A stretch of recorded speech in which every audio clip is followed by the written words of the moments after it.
যুদ্ধের মাঝেই আদালতের কাঠগড়ায় নেতানিয়াহু। ক্ষমতার শীর্ষে থেকেও কি রক্ষা পেলেন না ইসরায়েলের প্রধানমন্ত্রী? দুর্নীতির অভিযোগে শুরু হলো ইতিহাসের এক নজিরবিহীন বিচার। গাজা ও লেবাননে যখন তুমুল সংঘাত চলছে, ঠিক তখনই আইনি চাপে পড়েছেন ইসরায়েলের প্রধানমন্ত্রী বেনিয়ামিন নেতানিয়াহু। জেরুজালেমের জেলা আদালতে কড়া নিরাপত্তার মধ্য দিয়ে শুরু হয়েছে তার বিচারিক প্রক্রিয়া। ইসরায়েলের ইতিহাসে এই প্রথম কোনো দায়িত্বরত প্রধানমন্ত্রীকে আদালতের মুখোমুখি হতে হলো। নেতানিয়াহুর বিরুদ্ধে কেস 1000, 2000 ও 4000 নামে 3টি বড় মামলা চলছে।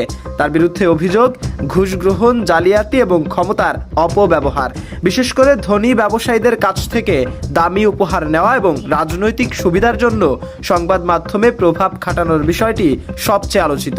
তবে সব অভিযোগ সরাসরি অস্বীকার করেছেন নেতানিয়াহু।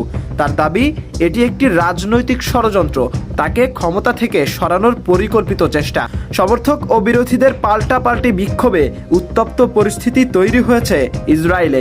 আইন বিশেষজ্ঞদের মতে বিচার প্রক্রিয়া আরও দীর্ঘ হতে পারে, তবে দোষী প্রমাণিত হলে কারাদণ্ডের মুখেও পড়তে পারেন নেতানিয়াহু।